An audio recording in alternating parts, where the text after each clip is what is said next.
Hey guys, we're gonna wait for Dave to join. Oh, my video's not on, but there we go. Okay, I think we've got a lot of people coming in already, but we'll wait until 8 to start. Hey Dave, I see you're on. Oh, nice. I see you're on a beach. Also, I can't hear you if you're talking. I think you're muted. How's that? Oh, there we go. All right. There you go.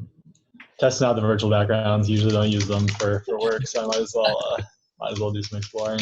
Do they have like templates for the virtual backgrounds, or you just like choose whatever? Because I saw people like manually imported their own backgrounds. Oh, Yeah, that answers that. I think we'll give people like 4 minutes to hop in, but I think we have some people already. Cool. Yeah, and then if you guys have any other questions that you want me to ask Dave that come up during the chat, just go ahead and put in the chat feature, and we'll try and get to it after we finish some of the questions. So are you starting to like move back to California or packing? Because I haven't really gone ready at all. Have you not? Yeah, I'm sure right now it's a busy time for you guys. I have not. Really where I'm at is like kind of just dropped everything in California. Yeah. Like my apartment looks like it was the day we left. So like there's a basket of dirty clothes. There's everything's all messy. We're gonna go back in like early July, pack it up real quick, Okay. and then move in between jobs hopefully. So I haven't really worried about that stuff yet. But are you guys hiring anyone for the move, or you guys are gonna do it yourself? Yeah, we'll probably have to. Okay. Not trying to lug a bed across My San parents Francisco. were telling me that I should check out moving services for this one, and I'm not doing that. I'm just gonna use like the U-Haul box and have them ship it. The moving services are 5 times more expensive. Yeah, but it is like 100 times easier. So Okay. I mean, I'm not bringing like that much. It's like $1,300 versus $5K. I was like, all right, I don't think $5K is reasonable for. That's fair, yeah. All right, we'll give everyone. Hello, everybody. Thanks for joining us.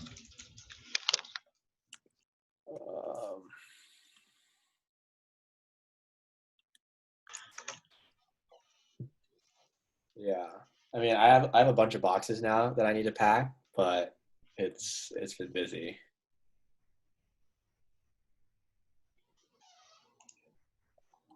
Are the flights cheap still? I think there's like I was seeing some deals like $90 or $100.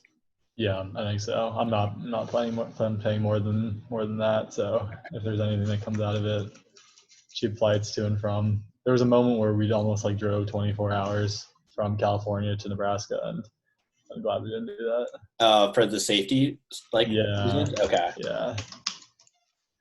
All right. I mean, it's close enough. I think we can get started. So, if you guys haven't figured out, I'm Nick. This is David. Dave is a tech banker at Morgan Stanley's Menlo Park office, and he's one of my best friends from college.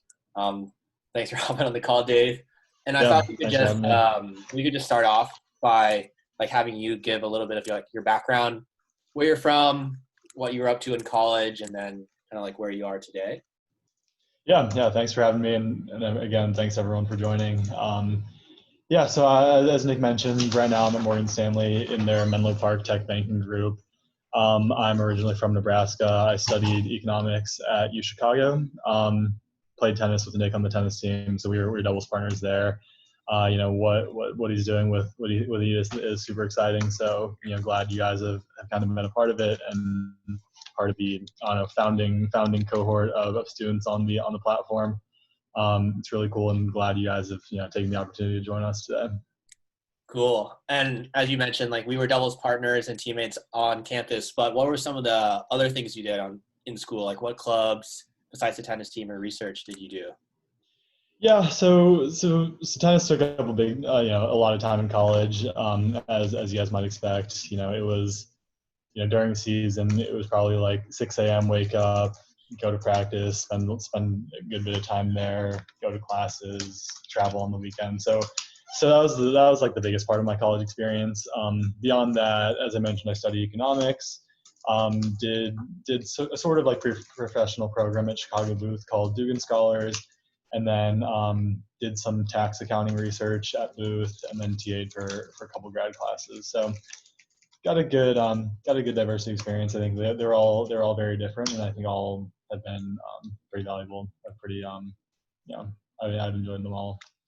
Yeah, so I mean, so we both studied econ, but why did you choose to study econ, like out of all the different majors you could have picked at U Chicago? Yeah, and also people feel free to join us over video. It's kind of odd staring at like a screen of just names. So I we'd love mean, to. yeah, if you guys want to stand up, Welcome. oh, What's up, hello, Alan? hello, Howdy. Alan. Thank you guys. More feel free and turn on those virtual backgrounds. I love them. All right, great. I'm glad no one's in like a suit or anything. I was afraid that would happen. Anyway, you were mentioning why econ. I Yeah, don't know. For me, I got into it in high school. Like I kind of knew coming into college. Thank you. This is great. I came into college kind of knowing that I wasn't going to do anything finance or business related.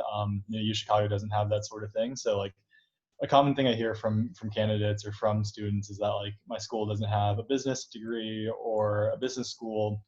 That's totally fine. Like from the other side of the table, people don't really care. People, honestly, like people sometimes prefer the non-traditional or the liberal arts backgrounds.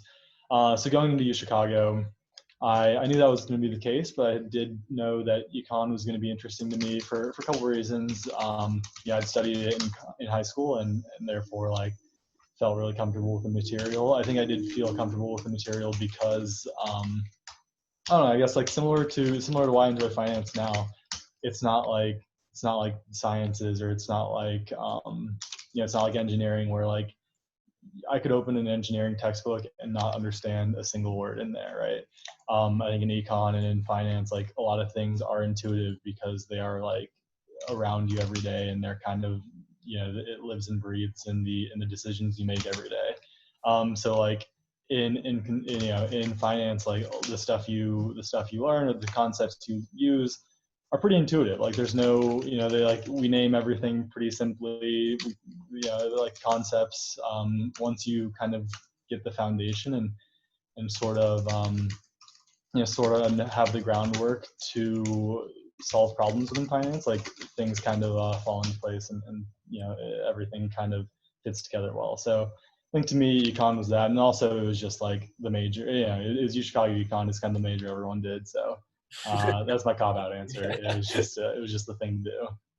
yeah. I mean, so you mentioned that like finance and what we learned in econ is everywhere, but typically like econ majors go into a bunch of different career paths. Like you could go into consulting, you could go do corporate finance, you could do investment banking. Why were you like kind of interested in investment banking over some of those other paths? Is that something you knew you wanted to do when you first came in, or did that like change over time, or how did that happen?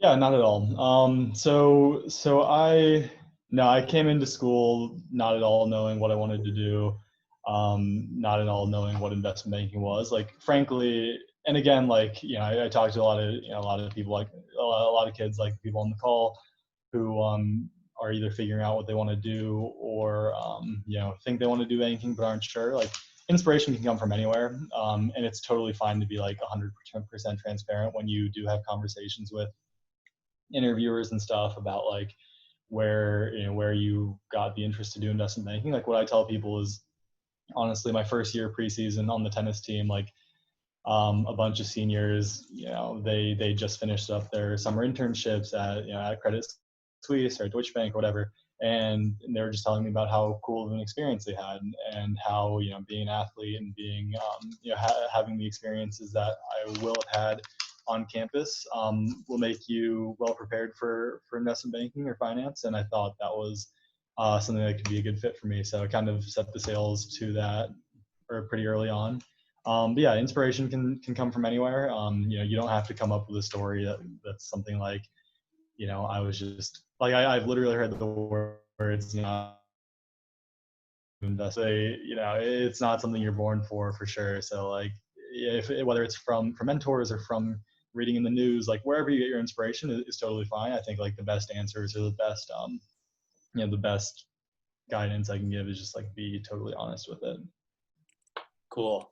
And then I think a lot of the questions that I've seen both on the forum and on LinkedIn and from questions from other students is like, okay, great. I'm interested in investment banking. I want to be a banker. There's a lot to know, obviously. So how did you go about your preparation process? And like, yeah, just how did you prepare for the interviews or for even entering the investment banking world after you got your offer? Yeah, I think of it as like several stages where like first step was just like really figuring out what it was and determining if it was a good fit for me, because it is certainly it's at times a demanding job. It's at times like it's unlike any other job, a lot of times. And so like the first step for any of you guys is just like figure out if it is right for you, because you don't want to invest all this time in learning about it and learning the technicals and meeting people if you realize you don't want to work hard, or you don't want to work 100 hours a week sometimes, or you don't want to live that sort of lifestyle. It's and totally fair if that's the case. So I think the first step is just figure out if it is for you, and you do that by talking to people. You do that by reading on the forums online, having conversations like with people like me or Nick. And you just figure out, so that's the first step, figure out if it's right for you. Second, like it is, like I mentioned, 100% self-studyable and pretty intuitive. So that's one of the major advantages. Like someone from any major in any school, like I get a lot of questions about like how can a poli-sci major, or how can a non-target school major, and we can dive into that later, but how can someone from a non-traditional Ivy League business school background break into banking? And the answer is pretty simple. Like it is just a lot of self-studying. There's infinite resources out there for you to learn from, and so that's part one. Part two is like, I think what was really helpful for me back in the day on campus was just that like I had a group of friends who were going to recruit, like had similar interests, and were going to recruit for investment banking. And so like we kind of just learned together, and anytime you had a question about something, there'd be someone else to help you out with it. I was thinking that's an important part of it. Like I think sometimes I get the sense that like on campus stuff gets sort of competitive, or there's like weird dynamics with recruiting, especially when it gets pushed up earlier and earlier. And I think like the way to kind of dissolve any of that tension is to just be really open with the group of people around you who are also doing the same things and interested in similar things, and study with them, learn together, because at the end of the day, like there's spots for everyone if you if you find the right places for you, and you really know your stuff. So like the people around you are not like competing against you, for sure. That's something I get. That's something I get the sense of on campus, just from like the other side of the table, and it's definitely not the case. So yeah, I think that's the biggest way. I think like the other stuff is just kind of intangible, like immersing yourself into it and reading news articles about deals and figuring out what industries you might want to be in, or what you're interested, like what types of companies you're interested in. But those are kind of just cherries on top. Really, step one is figure out if it's right for you, and step two is learn it, whether it's through school or on your own. Cool. And yeah, like you mentioned, there's infinite resources online, right? And everyone has like finite amounts of time to study, prepare. Everyone's a full-time student. Everyone's got a lot of things to learn. Are there any like specific resources that helped you that may have stuck out as particularly effective, or like something that you think could be super helpful for these kids as they prepare? Yeah, I guess now with the benefit of knowing more than I did sophomore year, I wish I knew this stuff back then. But yeah, there's a bunch of good resources. Feel free to write these down, or I'm sure Nick will send it around after the call. Yeah. But there's the obvious one, which is like there's these like PDFs called the Breaking into Wall Street guides. And for any of you guys who aren't familiar, they're like the Bible of preparing for investment banking interviews. So that's step one. Like if you truly know everything in there, then you're good for probably like 99% of stuff that might come up in an interview, and before you actually hit the desk.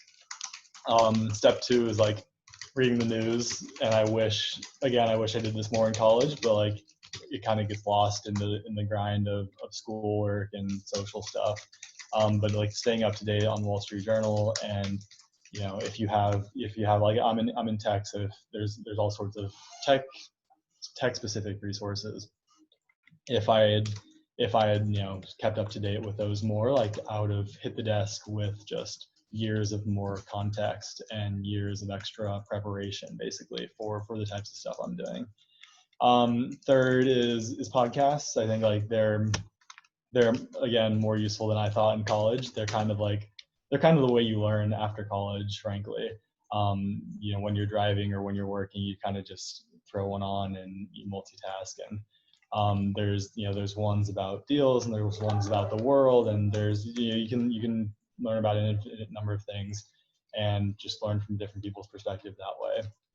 And lastly, which is sort of cheating, but there's this website called bamsec.com, which is basically like super easy to digest, or it's like a user-friendly way to access SEC filings online. And like I did not know about this back in the day, so like I thought when people mentioned a 10K, they had to like go to the 1980s version of SEC Edgar and like type in Facebook's ticker and do all that stuff. It's bamsec.com. It's super useful for like when a company IPOs, like ZoomInfo IPO'd today. You can go on BAMSEC, type in ZoomInfo, pull up their S1, and suddenly you have what investment bankers spent a year putting together to tell you about the company. So I think those are things I wish I had during college. I really just kind of got by using the Breaking into Wall Street guides, but I think the others paint a more colorful picture versus just like literally giving you the technicals. The others will give you more context and more interesting things to think about the job.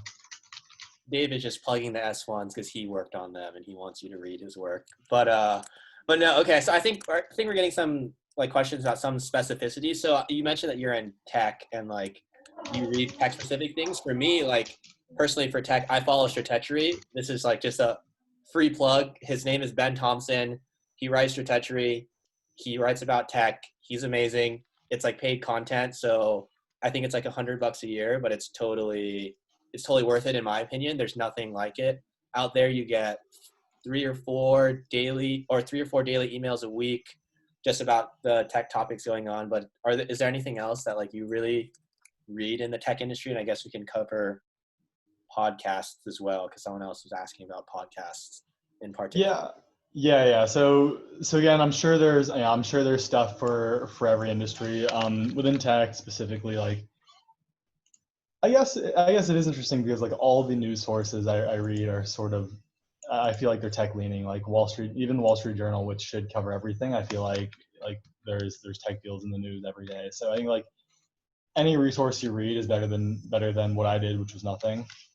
I think some good podcasts that I enjoy, and it's kind of cringy to say this, but like Robin Hood Snacks is a super like mindless one you can just put on when you're like walking to work or walking to school or doing whatever really.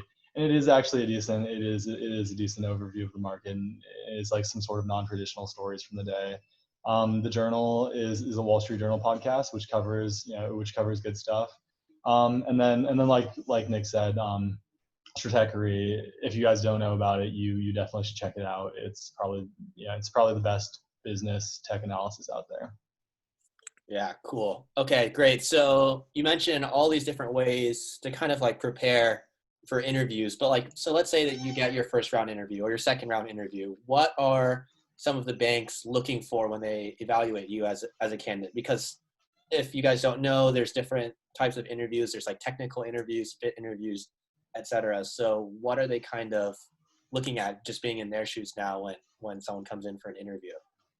Yeah, it is. I think it is totally holistic. I think like, I hear about like computer science interviews or software development interviews, and like my sense of those is like a lot of times it's just truly like passing the coding test and all that.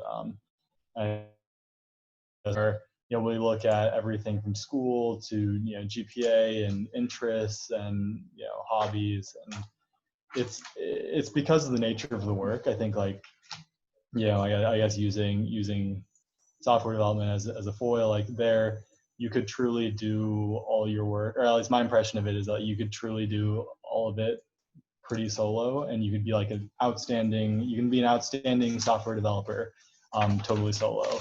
But I think like in investment banking, it really requires you to work closely with teams and to work closely with teams and to be able to like work with management of companies that are 40 years old and worth billions upon billions of dollars. So like it is a different skill set, and all those things kind of are important. So I guess it's a long way of saying, it is holistic. You can bomb a class and be fine. You can not be in all the cool clubs on campus and be fine. But as long as you show the interest in the job, and you show that you've done your homework and that you want to do it, then like really there's no red flags or anything. It's just we're trying to find the full package with candidates, and that can come in any sorts of flavor.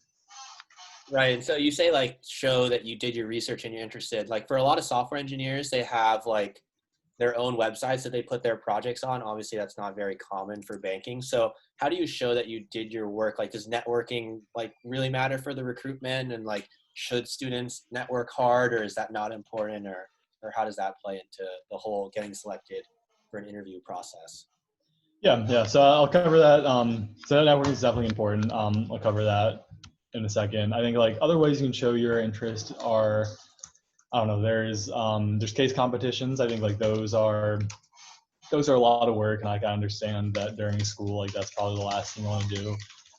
They are pretty good ways, especially if you have someone on the team who's done the work before, or if you have people in the job who can kind of give a guiding hand.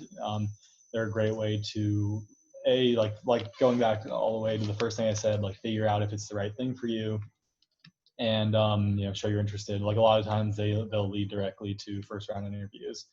We did one for a couple schools, and they did lead directly to first round interviews. So that's a good way.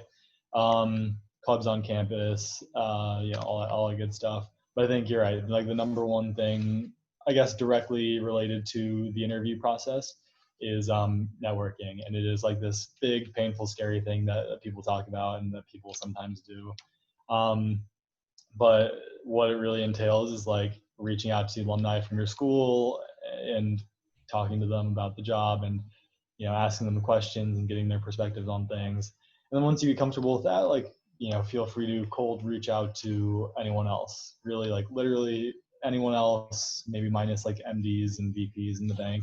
But like once like Morgan Stanley's email format is just first.last@morganstanley.com. You can plug that in for anyone you find on LinkedIn and like shoot your shot. Because that's the best way to kind of get your name out there, and the best way to just give yourself the best chance to succeed in that sort of endeavor. So networking is important. It's important because like in a couple of ways. First, you're just going to learn a lot more about the job than you will anywhere online or in any guide. Hearing it from the people kind of on the ground right now is obviously the best way to learn.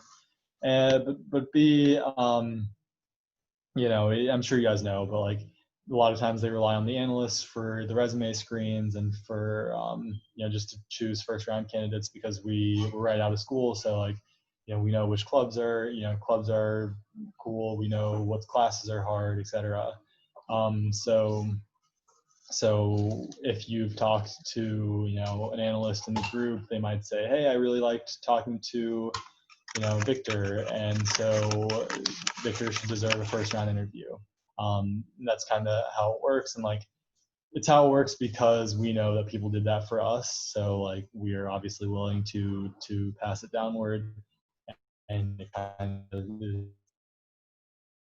so long way of saying networking is important. You should do it.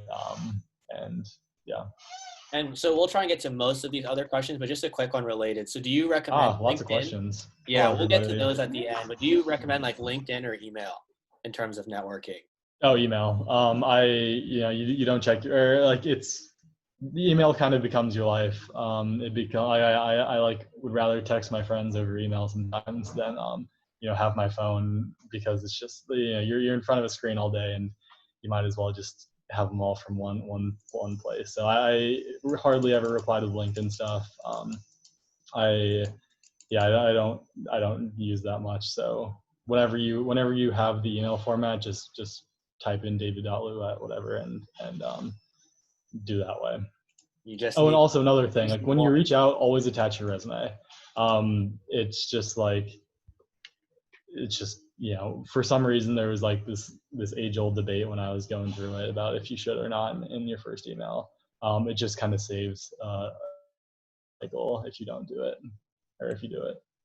Cool. And then so again, I think we talked about this a little bit earlier, but you mentioned to reach out to alumni at your school. But what if you're at a non-target school or there's no like alumni that you could really reach out to at a certain firm? Is there things that people can do to stand out in terms of? Yeah. Yeah. First piece of advice is like, even if you're at a non-target school, there's, maybe more than likely there is an alumni somewhere within the bank. And so if you connect with them, even if they're not in the group you want to be in, you connect with them and, you say, hey, thank you for talking to me about this. I'm actually also like really interested in blah, blah, blah. Would you mind connecting me with someone within the bank? That'll work. Or alternatively, like just reach out to someone within the groups that you're interested in, from another non-target school, and that will presumably there'll be some sort of people will give back and people will want to help out for the same reasons I mentioned before. They know that someone helped them, and so someone helped them break in from non-target school along the way. So they'll obviously be willing. So it is. It's definitely, like I said, it's a completely holistic process, and while you might have to put yourself out there more, you're certainly not out of the running. Cool. And then this is kind of a hot topic right now. I don't even know if there's a right answer, but how, like, with the coronavirus and all the things going on, is it affecting investment banking recruiting? Is there anything students can do to kind of mitigate the risk, or is it just like study as hard as you can, prepare as well as you can, and just do your best? Yeah, it's really pretty similar, honestly. I guess like it's kind of echoed in how our jobs have transitioned to work from home. Like the first couple weeks were a little bit tricky, and figuring out how to work effectively from home was not easy. But now, like, we're basically running at the same speed we were before. It's the same thing with the recruiting process. Like it was a little bit different, having to do super days from Zoom, or having to do like all phone calls. But it's we've gotten used to it. People have adapted. So like if you're a sophomore and going through the cycle now, you can expect that everything will be remote only. So it'll be phone calls up until the super day, and then probably Zoom for the super day. So there's no more. And honestly, I think we're gonna look back one day and be like, how silly was it to fly 10 kids from around the country and pay thousands of dollars just for us to meet them for 30 minutes at a time in person at our office, right? Like it's just unnecessary. Like Zoom, and these things were built for making those types of processes more efficient. So I think like it'll change investment recruiting and all sorts of recruiting, probably long term, and it's probably for the better. But for now, I guess like you can just prepare for it to be all remote. So get comfortable, talking into a camera and all good stuff, and it should be pretty seamless. Like our group has finished up the recruiting cycle, and it went pretty well without a hitch for summer 21. Our New York office is taking a lot of those same lessons that we learned, and they're doing the recruiting now and through the summer, and it should be pretty seamless. Cool. And then you said that you were running at the same speed, but obviously like you're in tech and some of the other industries have been hit a lot harder than tech has been in terms of M&A and stuff. So have you seen coronavirus kind of change the companies that you've transacted with or worked with? Yeah. So tech, I think, is obviously in the position where they've been less affected, less negatively affected by Corona and by the pandemic.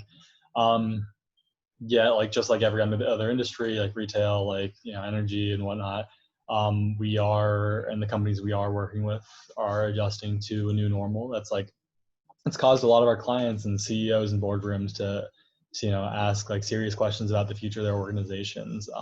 Just like I said before with recruiting, like it's kind of shined a light on the stuff that isn't important or stuff that you could do better. Um, we had a call with a CEO today, Scott Guthrie from Microsoft, who leads their cloud division. He's talking about a conversation he had where he was like, I talked to CEO not long ago, and they were like, if you told me 6 months ago that 90% of our employees wouldn't be able to work in the same place, and like when it was a tech company, and if they weren't able to innovate together and work together and bond together, like I would have said we would have collapsed. And now here you are in June, and like things are fine. Companies are transitioning to permanent work from home. So like it shined a light on a lot of things, and I think for everyone, it's kind of just accelerated trends that were already happening. It's kind of launched technology and technology companies a number of years into the future from where they would have been otherwise. So like you see remote work, you see cloud software, you see different leadership trends just really accelerate during this time. So like a couple examples that I had where you'll see like companies like Zoom and Slack and Citrix, they're kind of in this like work from home beneficiaries bucket where their outperformance isn't just like isn't just like their stock price going up. It is like the true value that they've brought to their customers, right? Like we're all on Slack right now. You see that like I every day work remotely through Citrix. Like it is truly that they've just brought an insane amount of efficiency and value to the people who use their products. Traditional companies like grocery stores or manufacturers with supply chains, I think, are going to change massively just because like with the way inventory works and with the way schedules work, like and with the way dependencies on other sorts of other sorts of distributors work across the supply chain network, like grocery, for example. You like, are you going to be able to rely, or farmers, I guess better look at it from the farmer's point of view, where they are on this strict schedule with crops and harvesting and all that stuff. And, their stuff has a shelf life of 3 weeks, 4 weeks. And if, if supply chains are disrupted, suddenly all their stuff goes bad and suddenly they're down for a year. So I think companies like that or businesses like that are going to think hard about what they can do to make themselves a little more resilient the next time something like this comes around. And then lastly, like industries that are under pressure. So like you keep hearing about brick and mortar retail really struggling.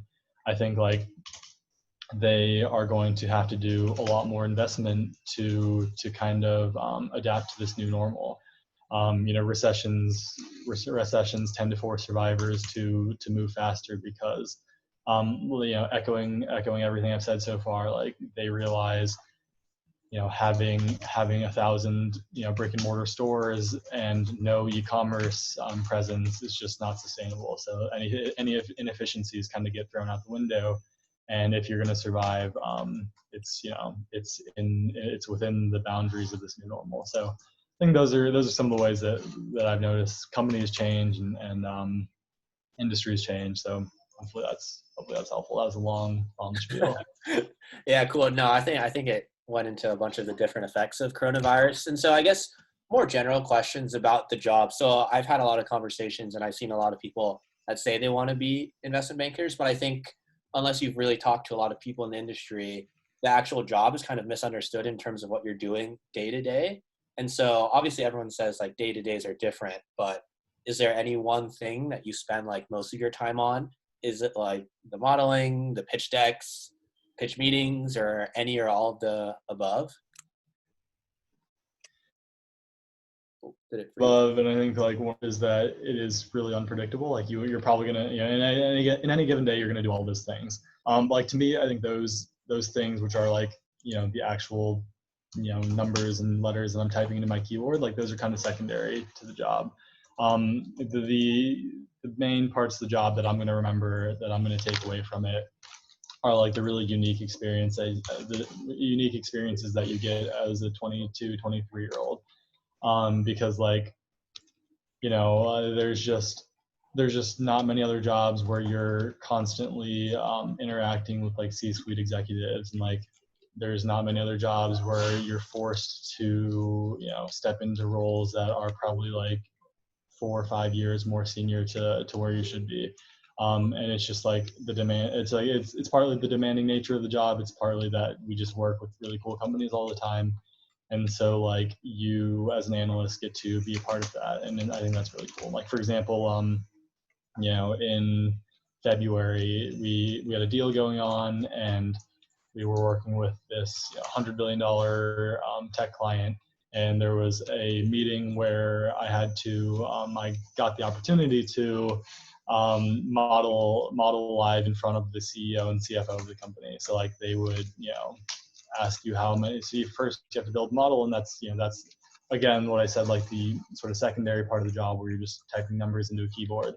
But I think like the exciting part of that was thinking about or seeing how they thought about their business and how they thought about different drivers and what would affect their company's performance and what types of things would tell them to do or not do a certain acquisition.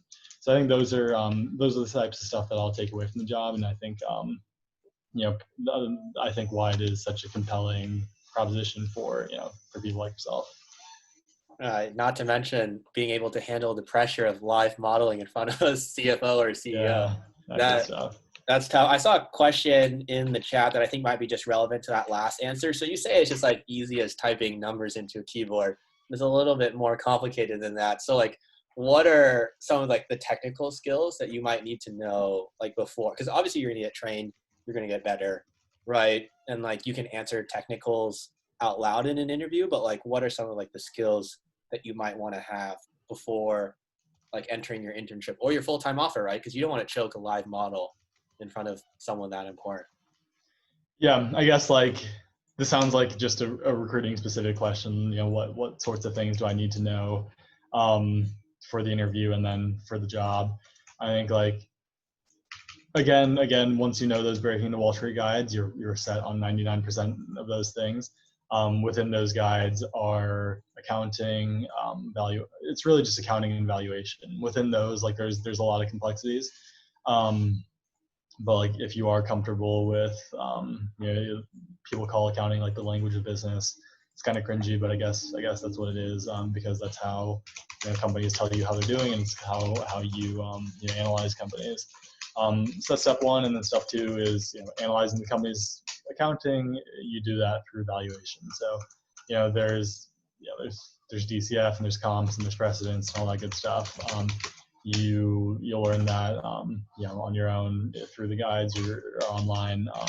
But I think like one thing that they don't tell you as much, and I think will prepare you for the job itself. Like you get really good at answering the questions out loud in an interview setting, but I think like the best way to learn them is just to do them in Excel. So like to learn a DCF, like you could memorize a paragraph about the different steps to do DCF, or you could learn how to do it. And then when you're answering the question in an interview setting, it's much more natural for you to just like kind of think back to, what did I do here? What was step one, step two, step three? And I think that'll resonate with whoever you're talking to as well, much, much more deeply. Cool. And then, so just going like broader again. So you mentioned that you're a tech investment banking. There's other groups. For students unfamiliar within the different groups in investment banking, like how did you think about becoming a tech banker in particular? And how should students think about just the different groups in general, right? Because tech is interesting to you and it's a great industry, but maybe they're interested in energy, right? Or industrials. Why did you choose tech, and how did you think about it? Yeah, I think my falling into tech was pretty lucky. I was going through the process, and like a lot of people from U Chicago will joining banks in Chicago just because they're close and they come to campus a lot. I think that's how like my junior year recruiting process started.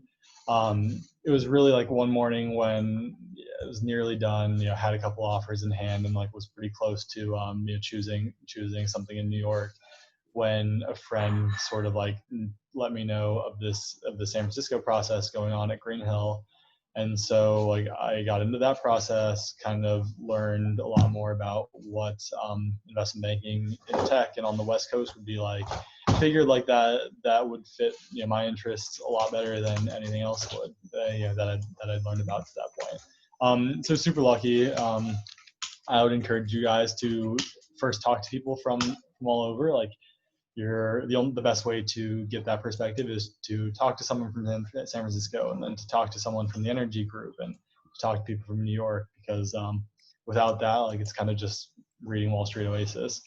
And so I guess that is the best way to, and once you are interested in the group, like go all in there. If you're interested in tech, like apply to every San Francisco place that there is, and give yourself the best chance. Like a lot of times people will fall into this thing of just like shotgunning applications everywhere, and like I do get it. Like that is what I did, and that is what probably feels like the best way to approach recruiting. But like if you want to maximize your success for a certain group, then like really focus on tech, really figure out what why you want to do it, and just apply to all the San Francisco places. Or if you're interested in energy, apply to all the Houston places. And obviously, keep conversations going with New York groups and whatnot. But I think like the genuine passion and interest comes out when you say like, hey, I'm really just only interested in your group. I'm only interested in tech groups. And those are obviously the candidates that those regional groups are going to want the most. Cool. And then I guess for some people, obviously they go into banking and that's all they do, and they go up as an associate, MD, whatever. But what are some of the potential career paths, let's say like out of investment banking? Because most analysts go for 2 years and then they do something else. Like what are some of the options for people considering that? Yeah, I think really it's cliche, but like it's kind of anything, right? It's I think the main reason that people go into banking in the first place is because it is this like training ground of, it's 2 years of finance and business training really.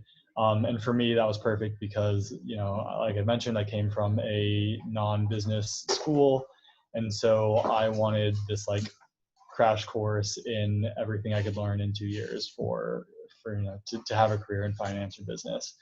And so, what that provides you is just doors in investing, which is VC, or which is private equity, or it allows you to work at a company in their corporate strategy roles or their corp dev teams. And so you could work with one company and just be inch wide, mile deep in what Cisco's acquisition strategy is, and you could just work on their M&A, which is also really interesting and really cool. It also opens the door to, I guess, like some people do business school out of banking, or usually out of their next job out of banking. And it's obviously a good way to kind of enter business school with the context and with the experience of working on the stuff you work on within banking. So I guess short version of that is that it is just feel free. Like it is a way to keep a lot of doors open and to prepare yourself for whatever you might find yourself interested in 2 years from now. And then just quick note on the business school. Is it necessary to go to business school to move up kind of the ranks in investment banking or otherwise, or is it less and less important? Oh no, it's if you want to stay as an analyst to the associate position, banks will be more than ecstatic about that. Like associates will usually come in from business school, but the best ones will stay from their analyst program because they have the experience and they kind of know the lingo. So the best ones are people who will stay and just continue within the bank. So if that's something you want to pursue, by no means is business school necessary. Okay, cool. I think we're gonna wrap up by 8:45, so I'll just go through a couple of the questions in the chat, and then we'll wrap it up. Yeah, rapid fire. Sure. So I think one of the good ones I saw was like, when you get a question in an interview, like walk me through a deal. I think walk me through a deal you've done should be more straightforward. But if you get asked like, walk us through a recent deal that our company has done, and say that you've been reading like the Wall Street Journal, like you said, what should they be looking for in the Wall Street Journal, in those stories, or like even on a podcast, like what types of tidbits should you know about the deal? How much do you need to know, et cetera? Yeah, I guess there's two parts of that, which is I'll be quick with these so we can cover a few. There's two parts of that. There's figuring out what the bank has done, and there's structuring your answer. To figure out what the bank has done, you can either go to their website. Some of the banks just listed on their website. You could just read the press release, and usually they'll have like a line at the bottom that says Geo Platforms was advised by Morgan Stanley on this transaction or whatever. And so that's how you figure it out. Part two of that, what kinds of things are interesting to talk about? It's really the most interesting parts are like the strategic rationale. Like why did what's the deal that's happened recently that or whatever? Why did Facebook invest in Geo Platforms? Sorry, it's just fresh in my mind.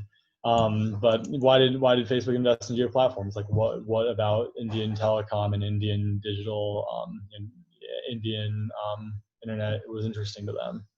So that's part one. That's the qualitative stuff. Quantitative stuff, really it's just multiples. Obviously the size and the valuation, but something I didn't appreciate when I was going through it was like how important multiples are. Like they're kind of this thing that everyone kind of glosses over before you hit the desk, but really like, how many times next year's EBITDA did the company pay is kind of everything, because it gives you context into, how expensive was it? How expensive was it relative to other transactions? And that tells you, how high quality of a company is it, or what was the market doing at the time? So I think like those are the important aspects. There's all sorts of things, but I think those are the two most important. Cool. And then I think this one should be pretty quick because I don't know if we covered it, but just like what internship did you do your sophomore year, and what kind of internships would you recommend? Because everyone knows you went to Morgan Stanley for your junior year one, but sophomore? Yeah, I did U Chicago. We have a long summer. I did 10 weeks at Bank of America in a wealth management group, and then just like somewhere in that summer, like I became sure that I wanted to recruit for investment banking, so I did a stint at a small like regional investment bank, and so I did 4 to 6 weeks there. So we took advantage of the long summer and did that sophomore year. Went to Green Hill junior year, and then Morgan Stanley. Oh yeah. Whoops.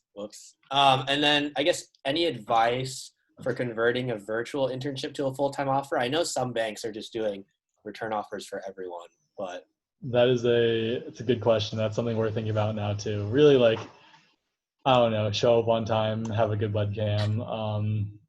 Really, like, right. Really, it's like the same. It's the same things that you'd want to do in person, which is just like show up with like. I think like the biggest thing that the interns will do this summer is provide a morale boost. Like, I know that banks everywhere are working hard, and having the interns come and like if you can take anything off their plates, great. If it's sort of just like a training internship, fine.